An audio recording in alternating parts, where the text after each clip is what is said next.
मेरा नाम सीमा है। हम 3 बहनें थीं। हम लोग गुवाहाटी में रहते थे। यहाँ मेरे पापा फैक्ट्री में काम किया करते थे। उन्होंने हमें जिंदगी का हर सुख चैन दिया था। 2 साल पहले मेरी बड़ी बहन की शादी हमारे ही शहर में मेरे पापा के दोस्त के बेटे के साथ हुई थी। मेरी दीदी का नाम स्वाति था। स्वाति दीदी अपने ससुराल में बहुत खुश थी क्योंकि ये रिश्ता मेरे पापा की मर्जी से हुआ था। मेरे पापा इस बात पर बहुत गर्व महसूस करते थे कि आज के जमाने में भी उनकी बड़ी बेटी ने उनकी मर्जी के मुताबिक शादी की है, क्योंकि आजकल के लड़के लड़कियां अपनी पसंद से शादी करने को ही ज्यादा अच्छा समझते हैं। दूसरे नंबर पर मैं थी जिसने अभी पढ़ाई पूरी कर ली थी और मैं बच्चों को एक इंस्टीट्यूट में कंप्यूटर सिखाती थी। मुझसे छोटी मेरी बहन ऐश्वर्या थी जो मास्टर्स की पढ़ाई करने के लिए मेरे मामा जी के शहर मेरठ चली गई थी। उसे बचपन से ही मेरे मामा जी से बहुत लगाव था, इसीलिए वो ज्यादातर मामा जी के घर पर ही रहती थी। कभी कभी हमारे घर आया करती थी, लेकिन अब तो वो मास्टर्स कर रही थी, इसलिए अब काफी समय से यहाँ नहीं आई थी। जिंदगी बहुत अच्छी गुजर रही थी। इसी दौरान मेरी जिंदगी में एक लड़का शामिल हुआ। उस लड़के से मेरी मुलाकात मेरी एक दोस्त की शादी में हुई थी। जब वो लड़का वहां पर आया हुआ था, वो बार बार मुझे देख रहा था। मैंने कभी भी किसी लड़के से दोस्ती नहीं की थी, लेकिन मेरी बहुत सारी ऐसी लड़कियां दोस्त रह चुकी थी और अभी भी थी। उसका नाम आदर्श था। आदर्श ने जब मुझे शादी में देखा तो वो मेरा दीवाना हो गया था। वो भी अपने दोस्त की शादी में आया हुआ था। दरअसल वो बारात की तरफ से आया हुआ था और दूल्हा उसका दोस्त था। जब मैं शादी हॉल के वॉशरूम से बाहर निकल रही थी तो अचानक मेरी उससे टक्कर हो गई, क्योंकि मेरा ध्यान अपने दुपट्टे को संभालने में था और वो भी शायद हाथ में मोबाइल लेकर उस पर ध्यान देता हुआ सामने से चलकर आ रहा था। इससे पहले मैं उससे कुछ कहती, उसने मुझसे सॉरी कहना शुरू कर दिया। मुझे वैसे तो उस पर गुस्सा आ रहा था, मगर गलती उसकी नहीं बल्कि हम दोनों की थी। मैंने उसका सॉरी एक्सेप्ट कर लिया और मैं आगे बढ़ गई थी, मगर वो मुझे लगातार देख रहा था। मैं वॉशरूम से जब वापस आई तो मैंने उसे उसी जगह खड़े हुए देखा था। उसने कहा कि आप मुझे बता सकती हैं कि जेंट्स वॉशरूम कहाँ है? मैंने कहा कि आपको इतना बड़ा साइन बोर्ड लगा हुआ नहीं दिख रहा? तो वो कहने लगा कि अरे नहीं, मैं समझा कि कहीं ये भी लेडीज वॉशरूम ना हो। मैं उसको देखती हुई आगे बढ़ गई थी। वो बेवकूफ था या मेरे सामने बेवकूफ बनने की एक्टिंग कर रहा था, ये तो मैं नहीं समझ पाई थी। लेकिन उसे दूसरी बार मेरी टक्कर खाना खाते समय हुई थी, लेकिन अब की बार मेरी ही प्लेट उसके कपड़ों पर जाकर गिर गई थी। उसके कपड़े गंदे हो गए थे। मैंने उसे जल्दी से सॉरी बोला, क्योंकि इस बार पूरी की पूरी गलती मेरी थी। जब मैं अपने मोबाइल में ध्यान लगाए हुए खाने की प्लेट हाथ में लेकर टहल रही थी, अचानक मेरी हाई हील की वजह से मेरा पैर मुड़ गया। वो मेरे करीब से गुजर रहा था। मैंने उसे सहारा लेकर पकड़ने की कोशिश की और मेरे खाने की प्लेट उसके कपड़ों पर जा लगी। उसके कपड़ों पर दाग लग गए थे। इस बार मैंने उसे सॉरी बोलने में देर नहीं की थी। मैं बहुत शर्मिंदा हो रही थी। उसने मुझ पर गुस्सा नहीं किया, बल्कि वो बहुत शर्मिंदा हो रहा था। उसने कहा कि आपको चोट तो नहीं लगी ना? मैंने कहा कि नहीं, मुझे चोट नहीं लगी, मगर आपके कपड़े गंदे हो गए। वो हंसने लगा और कहने लगा कि कोई बात नहीं, मैं अभी जाकर अपने कपड़ों को साफ कर लेता हूँ। मैं उसके पीछे पीछे चली गई और उससे कहा कि लाइए, मैं साफ कर देती हूँ।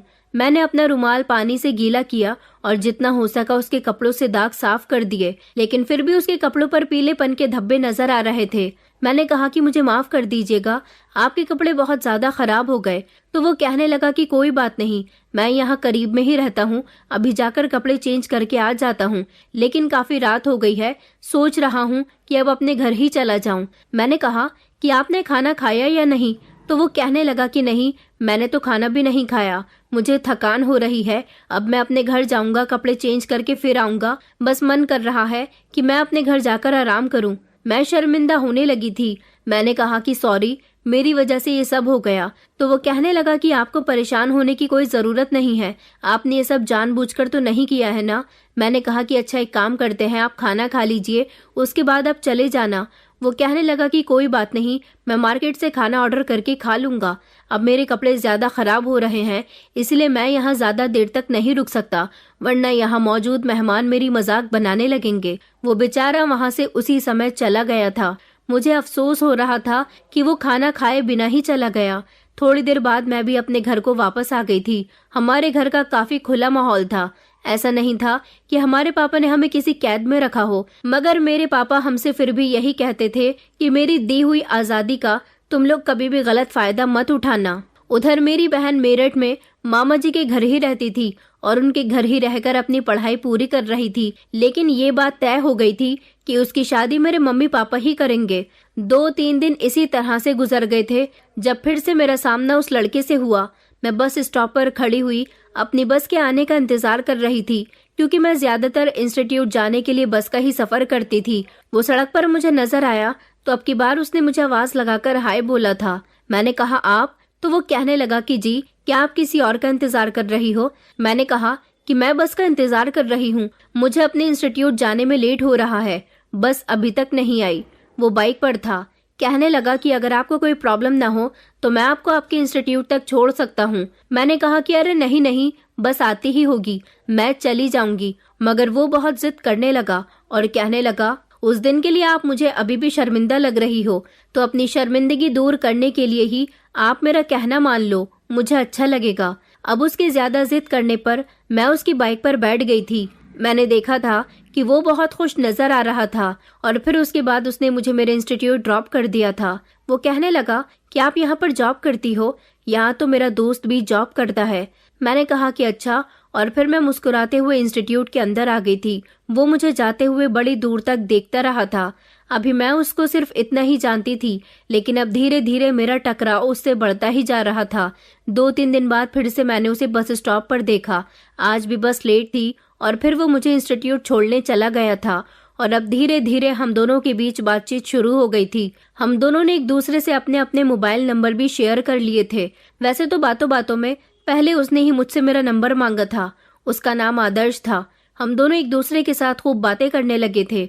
मुझे आदर्श का साथ बहुत पसंद आ रहा था। पहली पहली मोहब्बत का एहसास था, इसलिए मैं बहुत खुश रहने लगी थी। अभी आदर्श और मेरे बारे में किसी को कुछ नहीं पता था, क्योंकि हम दोनों ने अपनी मोहब्बत के बारे में अभी किसी को नहीं बताया था। हर रोज मुझे आदर्श बस स्टॉप ले जाता था और रात को मेरे घर से थोड़ी दूरी पर मुझे ड्रॉप कर दिया करता था। कुछ दिन इसी तरह से गुजर गए थे।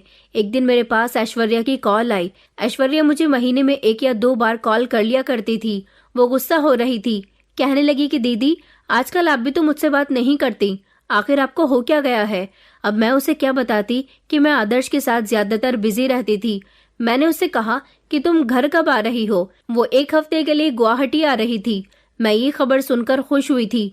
स्वाति दीदी ने कहा था कि वो भी हमारे घर तभी आएंगी जब ऐश्वर्या आएगी। स्वाति दीदी भी हमारे घर बहुत कम आया करती थी, लेकिन अब मुझे एक नई खबर सुनने को मिली थी। पापा ने मेरे लिए रिश्ते तलाश करने शुरू कर दिए थे। पापा का कहना था कि अब सीमा की शादी की उम्र हो गई है, मगर मैं तो आदर्श से प्यार करती थी, उसके अलावा किसी और से शादी कैसे कर सकती थी। मैंने फौरन ही कॉल करके आदर्श को इस बारे में बता दिया। आदर्श कहने लगा कि तुम्हारी शादी मेरे अलावा किसी से नहीं होगी। मैंने कहा तो फिर तुम मेरे घर रिश्ता भेज दो ना। वो कहने लगा कि मेरे माता पिता तो इस दुनिया में नहीं है, मैं खुद ही तुम्हारे घर रिश्ता लेकर आ जाऊंगा। मुझे उम्मीद थी कि जब आदर्श मेरे घर आकर मेरे मम्मी पापा से मेरा हाथ मांगेगा तो वो फौरन ही राजी हो जाएंगे। मजबूरन मुझे स्वाति दीदी को घर बुलाकर आदर्श के बारे में सब कुछ बताना पड़ गया था। स्वाति दीदी ये सब सुनकर बहुत हैरान हुई थी। उन्होंने कहा, ये तुमने क्या कर दिया? पापा ने तुमसे मना किया था ना कि उनके भरोसे को तोड़ने की कभी कोशिश मत करना। तुम जॉब करती हो, इसका मतलब ये नहीं कि तुम बाहर लड़कों से मिलो। मैंने कहा, दीदी मैं किसी लड़के से नहीं मिलती, मैं तो बस आदर्श से प्यार करने लगी हूँ और आदर्श के साथ कौन सा मैं भागकर शादी करने जा रही हूँ। आदर्श खुद इज्जत से यहाँ रिश्ता लेकर आएगा। दीदी ने कहा कि चलो अच्छा है, वो यहाँ अपने माता पिता को लेकर आ जाएगा तो शायद पापा तुम दोनों की शादी के लिए हाँ कर दे। मैंने दीदी को साफ साफ बता दिया था कि उसके माता पिता नहीं है और ना ही कोई बहन भाई है। उसका इस शहर में कोई रिश्तेदार भी नहीं रहता। वो किसी दूसरे शहर का रहने वाला है और डॉक्टर है, किसी अस्पताल में ड्यूटी करता है। यहाँ पर वो अपनी जॉब के सिलसिले में ही आया हुआ है, लेकिन उसका ड्रीम है कि वो अपना अलग क्लिनिक खोलना चाहता है। शादी के बाद वो मुझे अपने घर ले जाएगा और वहीं पर क्लिनिक खोलेगा। स्वाति दीदी ने जब सुना कि लड़का डॉक्टर है तो वो बहुत खुश हो गई थी। उन्होंने कहा, डॉक्टर है तो अच्छे पैसे कमाता होगा। अगले दिन दोपहर का समय था जब आदर्श हमारे घर मेरे मम्मी पापा से बात करने के लिए आया। मेरी मम्मी और दीदी को तो वो बहुत पसंद आया था, लेकिन पापा ने जब उसको अपने सामने देखा और तो और वो उनकी ही बेटी का हाथ मांगने के लिए अकेला आया था। ये सब देखकर मेरे पापा को बहुत गुस्सा भी आया था और वो हैरान भी हुए थे। उस समय तो पापा ने आदर्श से कह दिया था कि हम तुम्हें सोचकर जवाब दे देंगे, लेकिन उसके जाने के बाद पापा बहुत गुस्सा कर रहे थे। उन्होंने कहा कि मैं इस रिश्ते के लिए राजी नहीं हूँ। मम्मी कहने लगी कि आखिर इस लड़के में क्या परेशानी है, देखने का भी अच्छा है, पढ़ा लिखा है, डॉक्टर है। पापा कहने लगे कि तुम्हारा क्या मतलब है कि मैं किसी भी राह चलते के साथ अपनी बेटी की शादी कर दूं? इसका कोई परिवार नहीं है, कोई बैकग्राउंड नहीं है, हम इसके बारे में कुछ भी नहीं जानते। बेटियों की शादी इतनी आसानी से नहीं की जाती। मुझे पापा के इनकार करने की ये वजह बिल्कुल भी पसंद नहीं आई थी, क्योंकि ये कोई खास वजह नहीं थी। मैंने उसी समय हंगामा करना शुरू कर दिया। मैंने कहा, पापा मैं शादी करूंगी तो सिर्फ आदर्श से ही करूंगी, वरना सारी जिंदगी कंवारी बैठी रहूंगी। पापा ने कहा कि अच्छा तो ठीक है, बैठी रहो कंवारी, मगर मैं तुम्हारी शादी इस लड़के के साथ नहीं करवाऊंगा। जैसे तुम्हारी बहन की शादी की है देखभाल कर, इसी तरह से तुम्हारी भी शादी करूंगा। मैंने पापा से कहा, पापा दीदी अपनी ससुराल में खुश रहती हैं, वो उनका भाग्य है, मैं भी अपने ससुराल में खुश रहूंगी। आदर्श बहुत अच्छा लड़का है, उसकी सैलरी भी बहुत अच्छी है। मगर पापा तो कोई भी बात सुनने के लिए तैयार नहीं थे, लेकिन मैंने दीदी और मम्मी को अपनी तरफ कर लिया था। मम्मी ने कहा कि मैं अपनी बेटी की शादी इसी लड़के के साथ करवाऊंगी। मैं भी जिद पर अड़ गई थी। अब इतने लोगों के सामने अकेले पापा की क्या चलनी थी। पापा ने कहा कि अच्छा ठीक है, तुम्हारी शादी उसी लड़के के साथ हो जाएगी, मगर मैं तुमसे सारे संबंध खत्म कर दूंगा। मैंने सोचा था कि कोई बात नहीं, पापा अभी नाराज हैं, इसीलिए ये सब कुछ कह रहे हैं। मैंने जब आदर्श को बताया कि मेरे पापा हम दोनों की शादी के लिए मान गए हैं, तो वो बहुत खुश हुआ था और सिंपल तरीके से मेरी आदर्श के साथ शादी हो गई थी। 1 हफ्ते के अंदर अंदर ही मैं उसकी पत्नी बन गई थी। मेरी शादी में ज्यादा कोई शामिल नहीं हो सका था। मेरे जीजू, मेरी दीदी, माँ और पापा, सिर्फ इतने ही लोग मौजूद थे।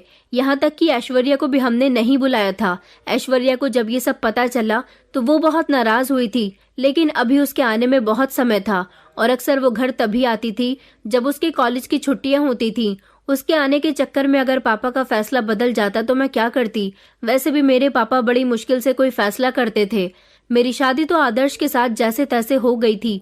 मेरे पापा ने मुझे विदा भी कर दिया था, मगर घर से जाते समय उन्होंने कहा था कि कभी किसी मदद की जरूरत पड़े तो यहाँ कभी मत आना। मैं खामोशी से घर से निकल आई थी। आदर्श ने कुछ दिन तो मुझे अपने साथ यहाँ एक बड़े से घर में रखा था। आदर्श ने कहा था कि ये घर उसने किराए पर लिया है। मैं तो इस घर को देखकर चौंक गई थी। ये घर बहुत बड़ा था। मुझे तो उम्मीद ही नहीं हो रही थी कि इतना बड़ा घर आदर्श रेंट पर भी ले सकता है। इस घर को देखकर लगता था जैसे कोई घर नहीं बल्कि कोई होटल है। घर में पूरी तरह से साफ सफाई थी और 2 नौकरानियां भी थीं। आदर्श ने कहा था कि हम इस घर में सिर्फ 1 महीने रहेंगे, फिर जब मैं अपने घर तुम्हें ले जाऊंगा तो वहां जाकर मैं अपना क्लिनिक खोल लूंगा। मैंने आदर्श से पूछा, तुम्हारा घर कहाँ पर है? आदर्श ने मुझे बताया कि मेरा घर मेरठ में है, क्योंकि अभी मैं 3 महीने से ही तो आदर्श को जानती थी और शायद इन 3 महीनों में वो मुझसे प्यार मोहब्बत की बातें ज्यादा किया करता था, बल्कि उसने अपनी इन्फॉर्मेशन मुझे बहुत कम ही दी थी। मैंने जब सुना कि वो मेरठ में रहता है तो मुझे बहुत खुशी हुई थी। मैंने उसे बताया कि मेरे मामा जी का घर भी मेरठ में ही है और वहीं पर मेरी बहन भी रहती है। मैं आदर्श के साथ बहुत खुश थी। वो मेरी हर ख्वाहिश पूरी किया करता था। मुझे बिल्कुल भी कोई काम नहीं करने देता था। सुबह को वो हॉस्पिटल चला जाता था, जबकि शाम को जब वो घर आता तो मेरे लिए कोई न कोई महंगा सा तोहफा लेकर आया करता था। 1 महीने बाद वो मुझे लेकर मेरठ चला गया था। यहाँ आने के बाद भी मैं इसका घर देखकर चौंक गई थी। इसका घर नहीं बल्कि ये तो बड़ा सा बंगला था। मैंने आदर्श से कहा, क्या ये तुम्हारा घर है? आदर्श कहने लगा कि हाँ, ये मेरा ही घर है।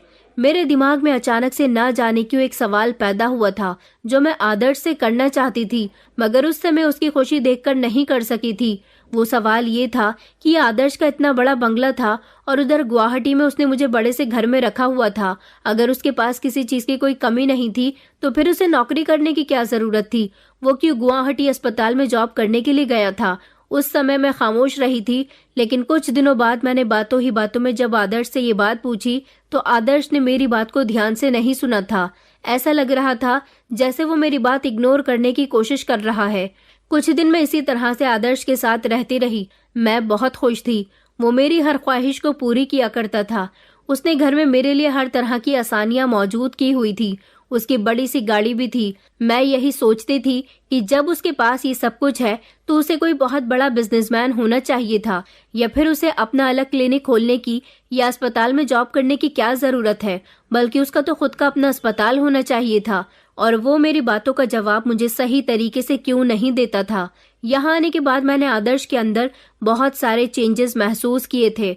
वो ये थे कि जितनी मोहब्बत वो मुझसे गुवाहाटी में किया करता था, उतनी मोहब्बत मुझसे यहाँ रहकर नहीं कर रहा था। ज्यादातर वो यहाँ बिजी रहता था। मैंने उससे पूछा कि आखिर तुम कहाँ बिजी रहते हो, घर में भी बहुत कम रुकते हो। वो कहने लगा कि मैं अपना क्लिनिक खोलने में बिजी हूँ, अब तुम देखना मेरे पास बहुत सारे पेशेंट आया करेंगे। मैंने कहा कि ये तो बहुत अच्छी बात है।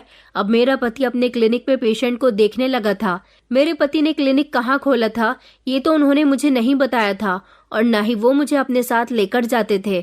मैं सारा दिन अकेली घर में बोर होती रहती थी, इसलिए मैंने एक दिन सोचा कि मैं ऐश्वर्या से बात करती हूँ, उसे बताती हूँ कि मैं यहाँ मेरठ में ही आई हुई हूँ। जब मैंने ऐश्वर्या को कॉल करके ये बताया तो वो बहुत खुश हुई थी। मैंने उसे मिलने के लिए कहा तो ऐश्वर्या कहने लगी कि मैं तो बहुत बिजी हूँ, तुम्हारे घर पर नहीं आ सकती, क्योंकि तुम्हारा घर यहाँ से 1 घंटे की दूरी पर है। अगर तुम फ्री हो तो तुम ही यहाँ पर आ जाओ। मैंने फोन करके आदर्श को बता दिया था मैं अपनी बहन से मिलने के लिए जा रही हूँ। उन्होंने मुझे परमिशन भी दे दी थी। इस तरह मैं जब ऐश्वर्या से मिलने गई तो वो मुझे देखकर बहुत खुश हुई थी। उसने मेरी मुलाकात अपने साथ पढ़ने वाली अपनी बेस्ट फ्रेंड प्राची से भी करवाई थी। प्राची से मिलकर मुझे बहुत खुशी हुई थी, क्योंकि वो बहुत अच्छे बिहेवियर की लड़की थी। थोड़ी देर अपनी बहन से मिलने के बाद मैं अपने घर को वापस आ गई थी, लेकिन यहाँ पर रहते हुए मेरी ऐश्वर्या से लगातार फोन पर बात हो रही थी। ऐश्वर्या को शिकायत थी कि अभी तक उसने अपने जीजू को नहीं देखा। मैंने उससे कहा कि तुम्हें ही यहाँ पर आने की फुर्सत नहीं है, मेरे घर आओगी तभी तो मैं तुम्हें अपने पति से मिलवाऊंगी। लेकिन उसका कहना था कि अभी उसे बिल्कुल भी फुर्सत नहीं है, उसके एग्जाम्स चल रहे हैं। उसने कहा कि जैसे ही मेरे एग्जाम्स खत्म होते हैं मैं आपसे मिलने के लिए आपके घर नहीं आऊंगी, बल्कि कुछ दिन आपके साथ ही रहूंगी। जब से मेरे पति ने अपना अलग क्लिनिक खोला था तब से वो और भी ज्यादा अमीर हो गए थे। वो मुझे हर रात ढेर सारे पैसे लाकर दिया करते थे। वो मुझसे कहते थे कि तुम इन पैसों की शॉपिंग करो या जो चाहे करो, ये सब तुम्हारे ही तो हैं। मैं बहुत खुश थी कि मेरा पति तो ज्यादातर काम में ही बिजी रहता था, इसलिए मैं अकेले ही ड्राइवर के साथ शॉपिंग करने चली जाती थी। लेकिन मैं कंफ्यूज इस बात से थी कि आखिर मेरे पति के पास इतना पैसा कहाँ से आ रहा है। ऐसा लगता था जैसे दुनिया के सारे ही मरीज मेरे पति से अपना इलाज करवाते हैं। मेरा पति तो दिन ब दिन खूब अमीर बनता जा रहा था। एक दिन मैंने अपने पति से पूछा कि मुझे आपका क्लिनिक देखना है। मेरे पति ने कहा कि तुम वहां जाकर क्या करोगी, वहां तो ढेर सारे पेशेंट्स होते हैं। मैंने कहा लेकिन मुझे फिर भी वहां जाना है। उन्होंने कहा कि अच्छा बाबा ठीक है, किसी दिन मैं तुम्हें वहां लेकर चलूंगा। मगर वो अभी तक मुझे वहां लेकर नहीं गए थे। उधर मेरे पापा तो मुझसे अभी भी नाराज थे, मगर मेरी दीदी और मम्मी चुपके से मुझे कॉल करके मेरे हालचाल पूछती रहती थी। मेरे पति के साथ मेरी जिंदगी तो बहुत अच्छी गुजर रही थी। वो मुझे हर तरह का ऐशो आराम दे रहा था, मगर उसके पास मेरे लिए वक्त नहीं था। हमेशा वो अपने क्लिनिक पर रहता था। लेकिन इस दौरान मैंने एक बात भी नोटिस की थी, जब वो घर में मेरे पास होता तो किसी न किसी से फोन पर बातें करता रहता था। अब वो क्या बात करता था ये बात मेरी समझ में नहीं आती थी। मैं उसके ऐसे बिहेवियर से तंग आ गई थी, इसलिए मैंने अपने पति से कहा था कि आखिर आप ये क्या करते रहते हो। मेरी तो कुछ भी समझ में नहीं आता कि आप ऐसा भी क्या काम करते हो जो आपकी इतनी कमाई हो रही है, और फिर डॉक्टर इतने भी बिजी नहीं रहते कि अपनी पत्नी पर भी ध्यान न देते हों। इस बात पर मेरे पति ने मुझसे कहा कि तुम्हें दुनिया का हर सुख चैन मेरे घर से मिल रहा है, तो फिर तुम्हें इस बात से कोई मतलब नहीं होना चाहिए कि मैं क्या करता हूँ और क्या नहीं। उन्होंने ये बात मुझसे कुछ ऐसे अंदाज में कही थी कि मुझे बिल्कुल भी अच्छा नहीं लगा था। मुझे दुनिया के ऐशो आराम के साथ साथ उनकी मोहब्बत की भी तो बहुत जरूरत थी। एक रात मेरे पति गहरी नींद में सो रहे थे जब उनके मोबाइल पर किसी की कॉल आने लगी। मेरी आंख खुली तो मैंने देखा कि उनका फोन वाइब्रेट हो रहा था। अंधेरे में मोबाइल की रोशनी चारों तरफ फैल रही थी।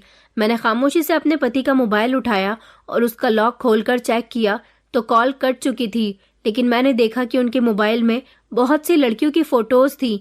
मैं सोच रही थी कि इतनी सारी लड़कियों की फोटो मेरे पति के फोन में क्या कर रहे हैं। अभी मैं अपने पति का मोबाइल देख ही रही थी जब अचानक मेरे पति ने करवट ली। मैं घबरा गई और झटके से मोबाइल मेरे हाथ से बिस्तर पर ही गिर गया। मैंने खामोशी से मोबाइल को बंद किया और अपने पति के पास ही रख दिया था, मगर मैं सारी रात फोटो के बारे में ही सोचती रही थी। जब से मैं यहाँ आई थी मुझे कहीं आने जाने की फुर्सत नहीं मिलती थी, मगर अब मैंने सोच लिया था कि मैं अपनी बहन से मिलने के लिए रोज जाया करूंगी। एक दिन ऐश्वर्या मुझसे जिद करने लगी कि जीजू को जरूर लेकर आना। मैंने अपने पति से कहा कि मेरी बहन आपसे मिलना चाहती है, लेकिन आदर्श को फुर्सत ही कहाँ थी। उन्होंने साफ इनकार कर दिया। उनका कहना था कि तुम अपनी बहन से मिलने जाती हो यही काफी है, कभी तुम अपनी बहन को भी यहीं खाने पर बुला लो, मैं तब उससे मिल लूंगा। मुझे अपने पति की इस बात पर बहुत गुस्सा आया था। कुछ दिन गुजरे तो मम्मी ने मुझे फोन करके बताया था कि तुम्हारे पापा की बहुत ज्यादा तबीयत खराब हो गई है। ये खबर जब मैंने सुनी तो मैं फौरन ही ड्राइवर के साथ चली गई थी। अपने पति को मैंने फोन पर बता दिया था, हालांकि उनसे भी अपने साथ चलने को कहा था, मगर उन्होंने साफ इनकार कर दिया। मैं जब घर आई तो देखा कि पापा की सच में तबीयत खराब हो रही थी। मम्मी ने बताया कि पापा का ब्लड प्रेशर बहुत ज्यादा हाई हो गया था, जिसकी वजह से उनके सर में बहुत दर्द हो रहा था। वो तो अच्छा हुआ कि उन्हें मौके पर ही इलाज मिल गया, वरना आज ना जाने क्या होता। मैं धीरे धीरे पापा के करीब गई और उनके पास बैठकर मैंने जब उनकी तबीयत के बारे में पूछा तो पापा ने मेरी तरफ से मुंह फेर लिया था। वो कहने लगे कि तुम यहाँ पर क्यों आई हो। मैंने कहा, पापा मैं आपको देखने के लिए आई हूँ। मैं जानती हूँ कि आप मुझसे नाराज हो, मगर मैं अपने ससुराल में बहुत खुश रहती हूँ। आपको लगता था कि आदर्श को आप नहीं जानते तो वो मुझे खुश रखेगा भी या नहीं, लेकिन वो तो मुझे बहुत खुश रखता है। पापा अब नाराजगी खत्म कर दीजिए ना। मगर पापा मुझे माफ करने के लिए तैयार ही नहीं थे, क्योंकि मैं अपने पापा के गुस्से को बहुत अच्छी तरह से जानती थी। मैंने कुछ दिन वहीं रहने का इरादा कर लिया था। मैंने नोटिस किया था कि यहाँ आने के बाद एक बार भी आदर्श ने मुझे कॉल करके ये नहीं पूछा था कि तुम कहाँ हो और तुम्हारे पापा की तबीयत कैसी है। मुझे आदर्श की इस हरकत पर बहुत गुस्सा आया था, यहाँ तक कि जब मैंने उनको कॉल की तो उन्होंने मेरी कॉल भी रिसीव नहीं की थी। आखिर वो ऐसा भी क्या काम करते थे। मैं भी खिड़की के पास खड़ी हुई आदर्श को बार बार कॉल लगा ही रही थी, जब मम्मी मेरे करीब आई और कहने लगी कि क्या हुआ बेटा, परेशान नजर आ रही हो। तो मुझसे रहा नहीं गया और मैंने मम्मी को आदर्श की हरकतों के बारे में बता दिया। मम्मी कहने लगी कि पागल लड़की, अमीर लोग हमेशा ही बिजी रहते हैं, तुम्हारा पति अच्छा खासा कमाता है, तुम्हें ऐश में रखता है, तुम्हें उस पर शक नहीं करना चाहिए। मम्मी ने मेरी बात को चलने नहीं दिया था। यहाँ पर स्वाति दीदी और मैं पापा की खूब सेवा किया करते थे। मैंने देखा था कि पापा दीदी से खुश रहते थे, उनसे बातें करते थे, मगर उनके सामने मुझे खूब इग्नोर भी किया करते थे। मुझसे ये सब बर्दाश्त नहीं हो रहा था। मैं पापा से बात करने की कोशिश करती थी, उनसे अपनी गलती की माफी मांगती थी। मुझे उनके कहे हुए सारे शब्द आज भी याद थे, मगर अब वो बीमार थे और मैं उनको ऐसी हालत में नहीं देख सकती थी। मैंने पापा की इतनी सेवा की कि उनका धीरे धीरे मेरी तरफ से दिल पिघलने लगा और फिर उन्होंने मुझे भी माफ कर दिया। इसी दौरान दीदी ने याद दिलाया कि पापा की इतनी तबीयत खराब हो गई। मम्मी, आपने ऐश्वर्या को पापा की तबीयत के बारे में बताया या नहीं। मम्मी कहने लगी कि बेटा, मैंने उसे फोन किया तो था, वो यहाँ आना ही कब चाहती है, पता नहीं किसी मुसीबत में उलझी हुई है, कह रही है कि इन दिनों बहुत बिजी हूँ, वहाँ नहीं आ सकती। मैंने कहा कि मम्मी, कौन सी मुसीबत, कैसी मुसीबत, अभी कुछ दिन पहले ही तो मेरी ऐश्वर्या से मुलाकात हुई थी, जब तो वो बिल्कुल ठीक थी। उसने तो मुझसे यही कहा था कि मैं एग्जाम्स की वजह से बिजी हूँ। क्या वो एक दिन की छुट्टी लेकर पापा से मिलने के लिए नहीं आ सकती थी। मम्मी कहने लगी कि नहीं बेटा, वो अपनी दोस्त प्राची की वजह से कुछ परेशान है, शायद उसके परिवार में कोई प्रॉब्लम हो गई है। मैंने उसी समय ऐश्वर्या को फोन लगाया और उससे कहा कि क्या हो गया, तुम्हें यहाँ पापा की कोई फिक्र नहीं है, तुम वहाँ अपनी पढ़ाई में इतनी बिजी हो गई हो कि तुम्हें पापा के बारे में कुछ पता ही नहीं। मुझे पापा के बारे में पता चला तो मैं मेरठ से फौरन ही यहाँ भागी चली आई, मगर तुम ना जाने कैसी लड़की हो जिसे अपने परिवार की कोई परवाह ही नहीं होती। मेरी बात सुनकर ऐश्वर्या कहने लगी कि दीदी, मैं आपको ही फोन करने वाली थी। दीदी, मुझे आपसे कुछ जरूरी बात करनी है। मैंने कहा, हाँ बताओ, क्या बात है। वो कहने लगी कि आप यहाँ मेरठ कब आ रही हो। मैंने कहा, सोच रही हूँ कि कल या परसों ही यहाँ से चली जाऊं, क्योंकि पापा की तबीयत अब कुछ बेहतर है। वो कहने लगी कि दीदी प्लीज, आप जल्द से जल्द कल ही यहाँ पर आ जाओ। मैंने कहा, मगर मुझे बताओ तो सही कि क्या बात है। वो कहने लगी, ये बात मैं आपको फोन पर नहीं बता सकती, कल आपसे मिलूंगी तभी बताऊंगी। और हाँ, आप इस बारे में घर में कुछ मत बताना। वैसे तो मैं यहाँ और रुकना चाहती थी, मगर ऐश्वर्या की इतनी जल्दबाजी करने पर मुझे अगले ही दिन मेरठ के लिए निकलना पड़ गया था। मम्मी भी समझ नहीं पाई थी कि मैं इतनी जल्दबाजी में क्यों जा रही हूँ। मैंने उनसे कहा था कि आदर्श मुझे बुला रहे हैं, मैं कुछ दिन बाद आ जाऊंगी। जैसे ही मैं घर पहुंची तो मैंने ऐश्वर्या को फोन करके बता दिया था कि मैं यहाँ पर आ गई हूँ। ऐश्वर्या ने मुझसे कहा कि मैं आपसे मिलना चाहती हूँ, मैं आपके घर आ रही हूँ। मैंने उसे एड्रेस दे दिया था। इतने में अपने कमरे में जाकर तैयार होने के लिए चली गई थी। नहाने के बाद मैं अपने कानों में इयररिंग पहनी रही थी जब अचानक मेरा एक इयररिंग मेरे हाथ से छूटकर जमीन पर गिर गया। मैंने जैसे ही उसे उठाने के लिए खुद को नीचे झुकाया तो अचानक नजर बेड के नीचे गई। बेड के नीचे कुछ रखा हुआ था, मगर क्या? मैंने झुककर जब बेड के अंदर हाथ डालकर उस चीज को निकाला तो वो तो नोटों की गड्डियां थी। इतने सारे पैसे आखिर कहाँ से आए थे और मेरे पति ने इन पैसों को बेड के नीचे छुपाकर क्यों रखा था? मैं समझ नहीं पाई थी। मैंने वो पैसे उठाकर अलमारी में रख दिए। थोड़ी ही देर के बाद मेरी बहन आ गई थी। मैंने देखा कि वो अपने साथ प्राची को भी लेकर आई थी। प्राची, जिसको मैंने पिछले 15 दिन पहले देखा था, तब वो ऐश्वर्या के साथ बहुत खुश नजर आ रही थी, लेकिन इस दौरान उसकी कंडीशन मुझे कुछ ठीक नहीं लग रही थी। ऐसा लग रहा था जैसे वो बहुत कमजोर हो गई है और बहुत परेशान भी नजर आ रही है। मैंने ऐश्वर्या से कहा, बताओ क्या बात है? ऐश्वर्या ने और प्राची ने पहले एक दूसरे की तरफ देखा। प्राची ने अपना सर झुका लिया जबकि ऐश्वर्या ने बात शुरू की। ऐश्वर्या कहने लगी कि दीदी, मुझे 20 लाख रुपए की जरूरत है। मैंने चौंक कर कहा कि क्या? 20 लाख रुपए का तुम्हें क्या करना है? तुम्हारी पढ़ाई का सारा खर्चा पापा उठाते हैं, तुम्हें हर महीने खर्चे के लिए पैसे भी भेजते हैं। ऐश्वर्या मुझसे बात करते हुए उस समय बहुत घबरा रही थी। वो मेरी बात सुनकर खामोश हो गई। मैंने कहा, बताओ ना, तुम्हें 20 लाख रुपए की क्या जरूरत पड़ गई? तो वो कहने लगी कि दीदी, बस आप ये मत पूछो, मुझे पैसे दे दो। आपके पास तो किसी चीज की कमी नहीं है, आपके लिए तो 20 लाख रुपए देना बहुत मामूली सी बात है। आपने ही बताया था ना कि जीजू आपसे बहुत प्यार करते हैं, वो शहर के बहुत बड़े डॉक्टर हैं, बहुत सारा पैसा कमाते हैं, तो फिर क्या आप थोड़े से पैसे हमें नहीं दे सकती? मैंने कहा, मेरी कुछ समझ में नहीं आ रहा, तुम क्या कह रही हो? मैं तुम्हें पैसे दे सकती हूँ, मगर इतने बहुत पैसे, आखिर इतने पैसों की तुम्हें क्यों जरूरत पड़ गई? वो कहने लगी कि दीदी, प्राची इस समय बहुत बड़ी मुसीबत में है। मैंने कहा, अब प्राची को क्या हुआ? तो वो कहने लगी कि दरअसल प्राची की काफी दिनों से तबीयत खराब चल रही थी। वो एक दिन अपने भाई के साथ हमारे शहर के एक डॉक्टर के पास चली गई। डॉक्टर ने सिर्फ पेशेंट को ही अपने केबिन में बुलाया। इसका भाई बाहर ही रह गया था। डॉक्टर ने प्राची का चेकअप किया। प्राची के पेट में दर्द था। डॉक्टर ने प्राची से कहा कि अपने कपड़े ऊपर करो, उन्हें चेकअप करना है। अब डॉक्टर तो कभी कभी चेकअप कर सकते हैं, इसलिए प्राची ने उनके सामने कोई शर्म नहीं की और अपने कपड़े ऊपर करके डॉक्टर से अपने पेट का अच्छी तरह से चेकअप करवा लिया। चेकअप करवाने के बाद और दवाई लेने के बाद प्राची अपने घर आ गई थी, मगर 24 घंटे गुजरने के बाद प्राची के पास व्हाट्सएप पर नए नंबर से कुछ फोटोज आए। जब उसने वो फोटो खोल कर देखे तो वो दंग रह गई, क्योंकि वो फोटो उसके ही थे और वो कुछ गंदे फोटोज थे जिसमें प्राची का पेट खुला हुआ था। उसके शरीर के कुछ अंग भी दिखाई दे रहे थे। प्राची को समझ नहीं आया कि ये फोटो कब की है। फिर उसी नंबर से प्राची के पास कॉल आई। प्राची ने कॉल रिसीव की तो कॉल पर बोलने वाले इंसान ने प्राची से कहा कि तुमने फोटो तो देख लिए होंगे, इन फोटो में तुम्हारा शरीर, तुम्हारा चेहरा खुलेआम नजर आ रहा है, मैं तुम्हारी ये फोटो वायरल कर दूंगा। प्राची ने कहा कि नहीं नहीं, तुम ऐसा कैसे कर सकते हो, ऐसा मत करना। उसने कहा कि ठीक है, मैं ऐसा नहीं करूंगा, मगर तुम्हें इसके बदले मुझे 20 लाख रुपए देने होंगे। अगर तुमने मुझे मेरी मुंह मांगी कीमत नहीं दी तो मैं तुम्हारे सारे फोटोज वायरल कर दूंगा और इस तरह तुम्हारी बहुत बदनामी होगी। प्राची तो सोच में पड़ गई थी कि आखिर ये फोटो कब और कैसे ली गई। तब उस आदमी ने बताया कि जब तुम डॉक्टर के यहाँ चेकअप करवा रही थी तब की है ये फोटो। उन फोटो को कुछ इस अंदाज में लिया गया था कि वो फोटो गंदी लग रही थी और अब वो डॉक्टर इस बेचारी को ब्लैकमेल कर रहा है। इससे कह रहा है कि 20 लाख रुपए दो वरना तुम्हारे फोटो वायरल कर दूंगा। उसके घर वाले तो खुद गरीब लोग हैं, इतने पैसों का इंतजाम कहाँ से करेंगे। डर की वजह से इसने किसी को इस बारे में नहीं बताया, क्योंकि उसने कहा है कि अगर तुमने अपने घर वालों को या पुलिस को ये बात बताने की कोशिश की तो मैं फौरन ही तुम्हारे सारे फोटोज वायरल कर दूंगा और फिर तुम सब में बदनाम हो जाओगी। इसलिए मेरे साथ होशियारी मत करना।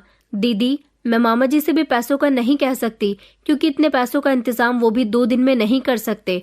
उस डॉक्टर ने 2 दिन के अंदर अंदर पैसे लाने को कहा है। अगर हमने पैसे नहीं दिए तो वो इस बेचारी को बदनाम कर देगा। जीजू के पास तो काफी पैसा है, इसलिए मैं आपके पास इसे लेकर आई हूँ। तभी प्राची ने मेरे सामने हाथ जोड़ दिए। उसकी आंखों से आंसू निकल रहे थे। वो कहने लगी कि दीदी प्लीज मेरी मदद कीजिए, ऐसा ना हो कि मैं किसी बड़ी मुश्किल में फंस जाऊं।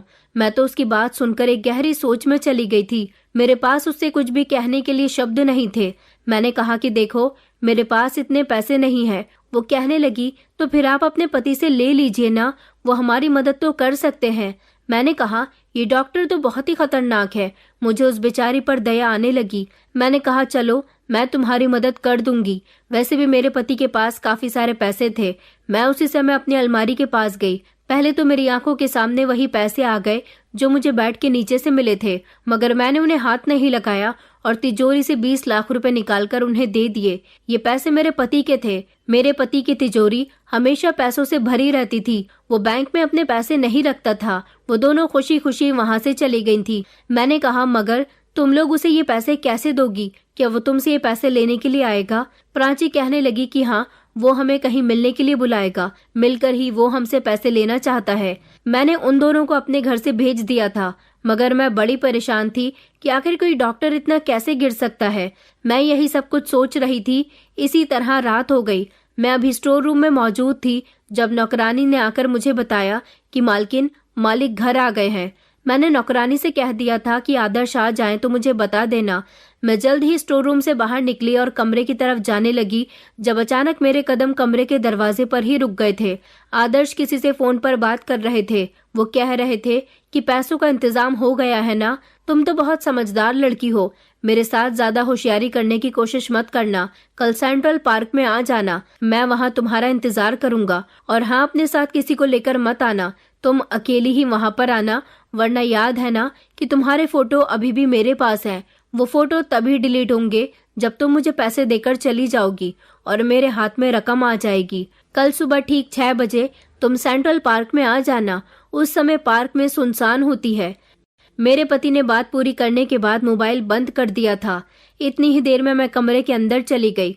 मुझे देखकर मेरे पति कहने लगे कि अरे तुम आ गई। मैंने कहा कि जी आ गई। मैंने आपको कितने कॉल्स किए, मगर आपने तो मेरी किसी कॉल का जवाब ही नहीं दिया। यहाँ तक कि आपने मुझे पलटकर कॉल करना भी ठीक नहीं समझा। वो कहने लगे कि मैं काम में बिजी था। मैंने कहा, आखिर ऐसा भी आपका कौन सा काम हो गया जो आपको बिल्कुल ही फुर्सत नहीं है? आज मैं जानना चाहती हूँ कि आखिर आप ऐसा कौन सा काम करते हो। आदर्श कहने लगे कि मैं बहुत थक गया हूँ, इस समय तुम मुझसे ये बातें मत करो। ये कहते हुए आदर्श बेड पर अपने जूते उतारने बैठ गए थे। मैंने कहा कि नहीं, मैं जानना चाहती हूँ, आप जैसे मामूली से डॉक्टर के पास इतने पैसे कहाँ से आते हैं? मेरी बात पर उन्होंने अपने हाथ रोक लिए और मेरी तरफ घूर कर देखा। कहने लगे कि तुम्हें यहाँ किसी चीज की कोई परेशानी नहीं है, तो फिर तुम्हें मेरे काम से कोई मतलब नहीं होना चाहिए। मैंने कहा, मगर मैं आपका काम जानना चाहती हूँ। तो वो कहने लगे कि देखो सीमा, मुझसे ज्यादा बहस मत करो। मैं इस समय बहुत थक गया हूँ। सुबह मुझे जल्दी उठना है। मैंने कहा, क्यों, सुबह आपको कहीं जाना है? तो कहने लगे कि हाँ, एक पेशेंट है, उसका ट्रीटमेंट चल रहा है, उसकी कंडीशन कुछ ठीक नहीं है, सुबह मुझे उसके पास ही जाना है। मैं खामोश हो गई थी, क्योंकि अब धीरे धीरे मुझे अपने पति पर शक होने लगा था। क्या मेरा शक करना ठीक था? मेरी समझ नहीं आ रहा था। सारी रात मेरे सर में बहुत दर्द होता रहा। मैंने उन पैसों के बारे में भी आदर्श से नहीं पूछा था और न ही उनको उन पैसों के बारे में बताया था जो मैंने प्राची की मदद करने के लिए दिए थे। लेकिन आज रात मुझे सोना नहीं था। मुझे देखना था कि आखिर मेरे पति क्या काम करते हैं। आज मैंने सोचा था कि मैं अपने पति का पीछा करूंगी और देखूंगी कि वो कहाँ जाते हैं। मेरे पति ने सुबह 5:30 बजे का अलार्म लगा दिया था। उनके मोबाइल का अलार्म बजा तो वो भी उठ गए थे और फौरन ही बाथरूम में चले गए। मैं अभी भी बिस्तर पर इस तरह से लेटी हुई थी जैसे गहरी नींद में सो रही हूँ। मेरे पति तैयार होकर जल्दी से घर से निकल गए थे। मैं फौरन ही उठी और अपने पति के पीछे पीछे चलने लगी। आज मेरे पति ने गाड़ी भी नहीं ली थी। मैंने अपने दुपट्टे से अपना चेहरा छुपा लिया था। मैं खामोशी से धीमे धीमे कदमों से उनका पीछा कर रही थी। सुबह सुबह का समय था। चारों तरफ सुनसान थे। सड़क पर 2-3 लोग ही नजर आ रहे थे। मेरे पति ने किसी को सेंट्रल पार्क में बुलाया था और वो मुझसे झूठ कह रहे थे कि उन्हें किसी पेशेंट से मिलने के लिए जाना है। क्या पेशेंट सेंट्रल पार्क में आया था? अब मुझे ज्यादा सोच विचार करने की जरूरत नहीं थी, क्योंकि सब कुछ अब मेरी आंखों के सामने आने वाला था। मेरे पति सेंट्रल पार्क के गेट पर रुके। उन्होंने इधर उधर देखा कि कहीं कोई उन्हें देख तो नहीं रहा, मगर मैं जल्दी से पेड़ की आड़ में छुप गई। आदर्श ने अपनी जेब से निकालकर मफलर अपने चेहरे पर लपेट लिया और फिर वो अंदर जाने लगे।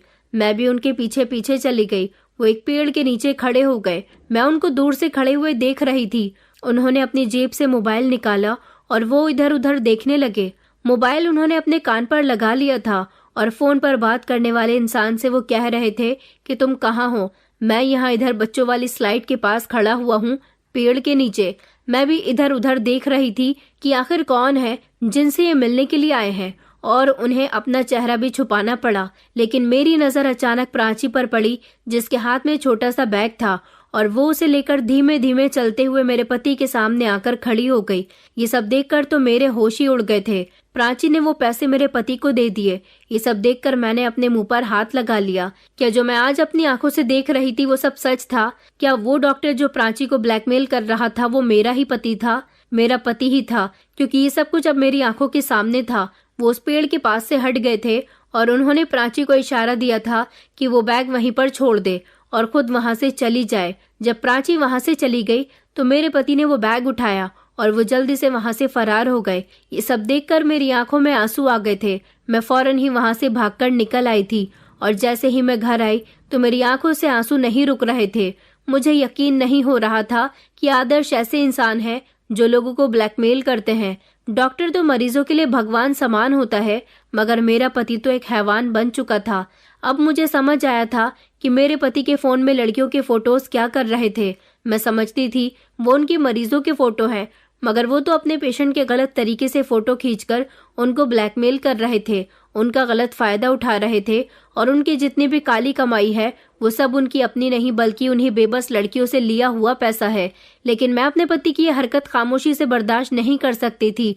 अब मुझे समझ आया था कि मेरा पति इतना बिजी क्यों रहता है। मैंने अपने पति पर पूरी नजर रखनी शुरू कर दी थी।